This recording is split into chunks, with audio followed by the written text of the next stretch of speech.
Halo teman-teman semua, kembali lagi dengan saya Damian selaku Technical Konsultan dari PT Logos Teknologi Utama. Nah, pada kesempatan kali ini kita akan belajar lagi nih. Saya ingin sharing knowledge nih untuk kita belajar bareng ya dengan teman-teman terkait pengelolaan Microsoft 365 kembali. Kita akan belajar apa? Spesifiknya kita akan belajar pada hari ini yaitu bagaimana caranya kita menambahkan sebuah user gitu ya. Tapi di sini berbeda gitu. Kita akan menambahkan sebuah user yang memiliki akses guest gitu.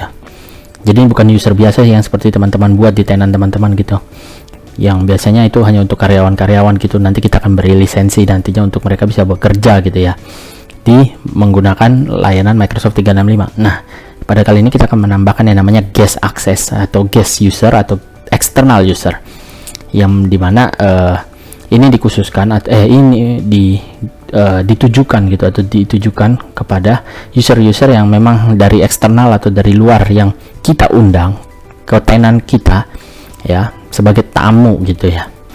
Nah, yang dimana kalau kita bicara tamu gitu ya, mungkin untuk teman-teman ya, selama ini tamu hanya berkunjung gitu ya ke rumah gitu, dan mereka bisa dibilang hanya memiliki akses tamu, yang dimana ketika dia berkunjung di suatu rumah gitu kan, tentu saja mereka tidak bisa merubah apapun yang berada di dalam rumah tersebut kan.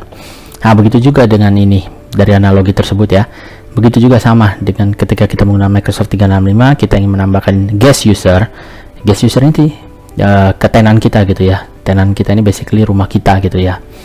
Nah, ini nggak bisa gitu teman-teman, ketika meng-add guest ini, tamu ini tidak bisa melakukan apa-apa perubahan. Yang biasanya ini memang digunakan gitu ya, dikhususkan fitur ini sebagai cara gitu bagaimana dengan aman, karena teman-teman gitu ya atau perusahaan sendiri bisa dengan aman men-share sebuah akses gitu untuk bisa melihat perusahaannya, dalam artian bisa melihat mungkin biasanya adalah SharePoint dan Microsoft Teams gitu. Jadi perusahaan bisa mengundang eksternal dengan aman gitu, tidak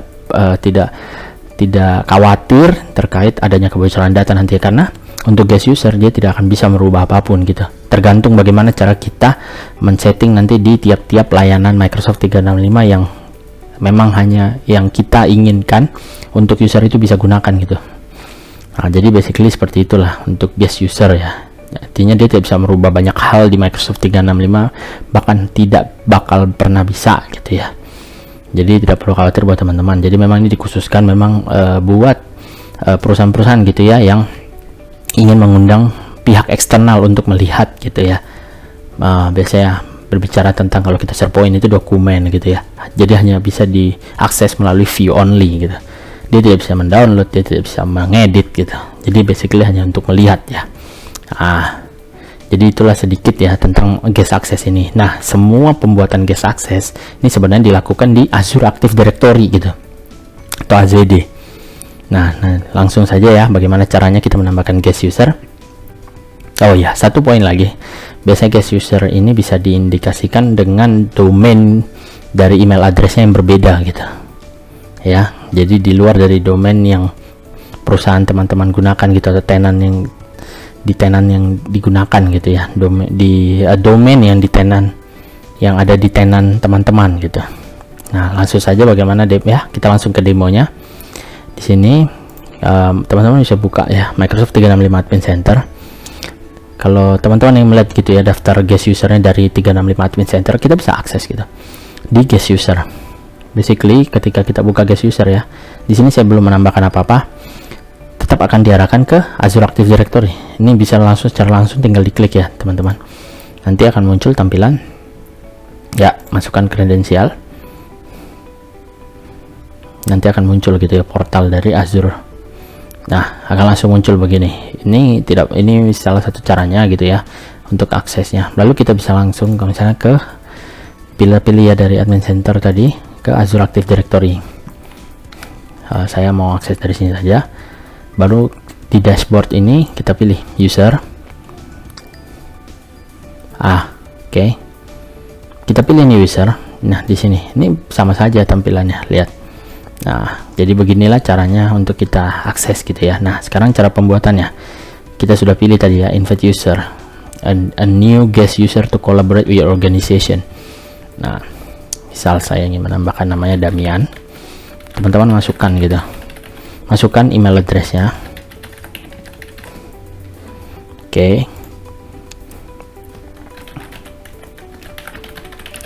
masukkan ya nama-namanya. Mungkin teman-teman butuh personal image gitu ya, silahkan masuk untuk melihat tenan kami, misalnya seperti itu ya pesannya. Nanti ini akan dikirimkan melalui email dari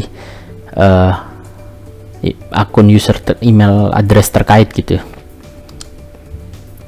Nah, teman-teman bisa nih, misalnya kita klik gitu, teman-teman bisa masukkan mereka gitu ke sebuah grup ini biasanya di SharePoint ataupun di Microsoft Teams gitu. Teman-teman bisa langsung. Nah, untuk saat ini saya tidak akan menambahkan apa-apa, tapi kalau teman-teman mau bisa tinggal pilih gitu, misalnya ini masuk gitu. Nah, ini bisa tambahkan groups, kita bisa kasih role-nya gitu. Ini tempatnya untuk cari role-nya, ini buat ngapain gitu. Jadi Microsoft sendiri sudah membuat cukup banyak template gitu ya, role-role yang bisa digunakan gitu. Tapi ini saat ini enggak, kita hanya buat basically sebuah guest user yang kosong gitu ya. Lalu kita pilih usage location. Nah, di sini bisa diatur gitu sebagai security tambahan ya dari Microsoft sendiri. Jadi untuk guest user ini cuma bisa mengakses dari Indonesia misalnya, atau dari Fiji, Finland gitu, kita bisa atur.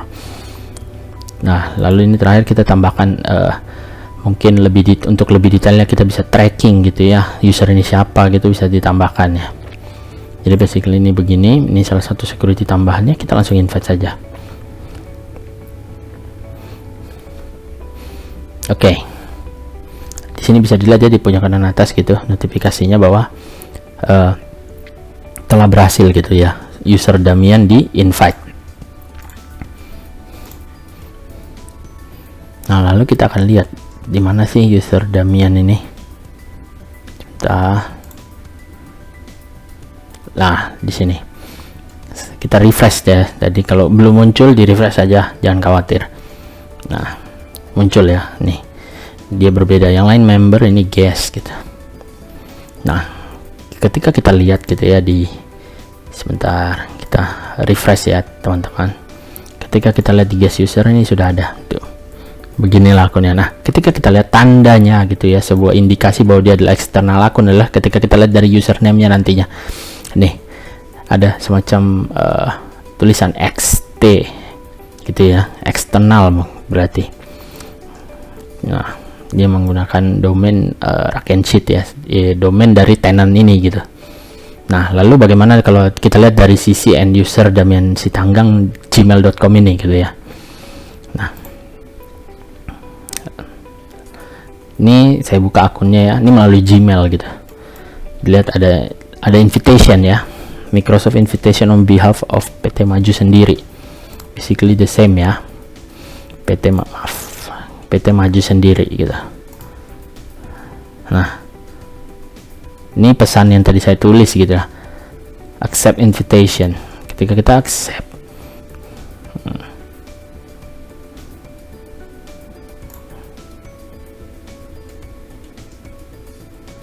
nah dia akan mengirimkan code gitu. Nah, kita bisa kembali. Nah,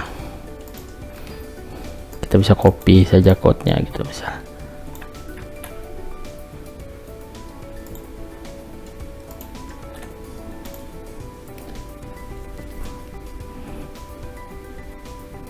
Nah, nanti accept.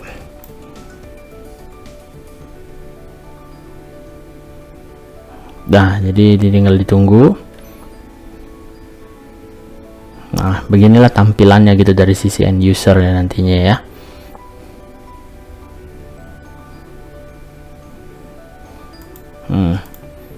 Tampilan sederhananya gitu.